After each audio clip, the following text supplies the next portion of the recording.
Welcome to Head Proportions Part 2, the side view. If you haven't seen Part 1 yet, I recommend viewing that first, as there are some key concepts that are important to learn. As we learned in Video 1, the simple structure for the head is a ball for the cranium and a triangular shape for the jaw. Loomis's approach for the cranium is a sphere with its sides cut off. This is an important concept to learn when drawing the head in different angles.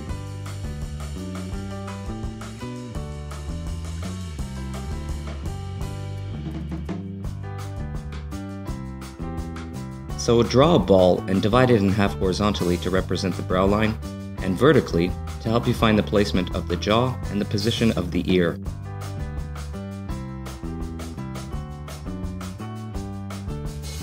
Looking at this example, we can see that the top of the inner circle follows the hairline. This subject is facing upwards, so the center line is raised up slightly.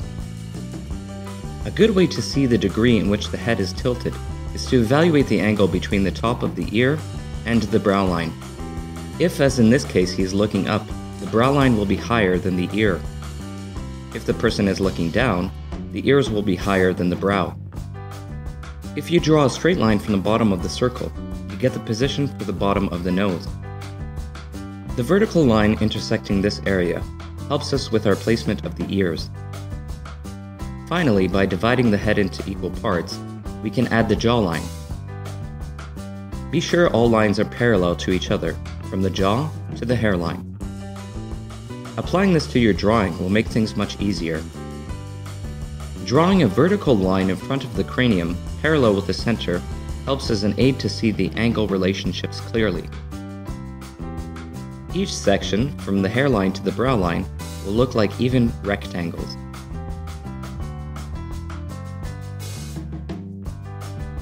Before drawing the jaw, take a look at the curvature of the jaw. Some jaws may go straight down, some may curve in, some may protrude out. In this drawing, I will draw the standard jaw slightly curving in. At the back of the cranium, there is a termination point just less than the ball we created initially, so you can make this adjustment.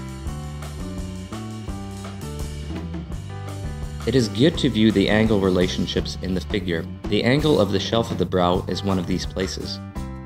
The nose is one of the features which will protrude far away from the cranium. At first, it may seem strange or too large, but if you have the correct angle, don't erase it until you have the full head established. Finding the mouth is a good strategy before adding in the lips and jaw angles, and helps you to see the relationships between the top lip and its shelf, the bottom lip and its shelf, and the jaw and its shelf. The jaw begins at the bottom of the inner circle at a slight angle and starts to curve in at the mouth area to connect with the bottom of the jaw. Clean up some lines and see the profile as a whole. It is tempting to start honing in on details at first, but try to avoid this and see the whole head as a profile before doing so.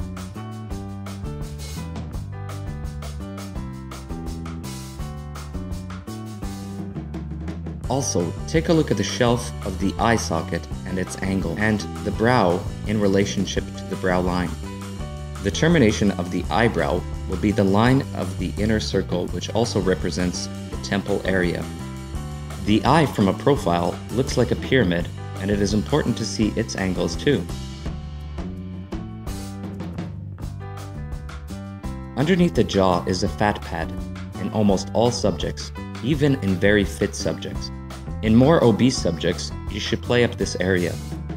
Make sure to draw the neck angle in relationship to the head correctly. Never draw the neck vertically straight. I like to look at the angle of the brow to find the angle of the neck. Now that you have your full profile, you can start refining some areas, making them less angular.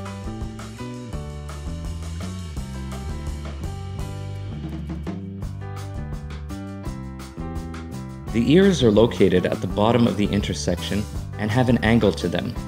The ear lobe should connect to the starting of the jaw.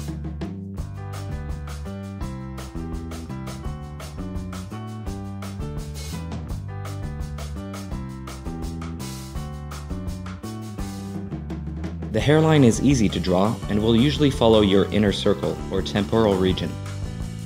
We'll take a look at the anatomy of the ear, eyes, nose, and mouth in other videos. Now, just try to refine as much as you can without shading and get used to these forms. For further study, look at the cheeks and their bone structure.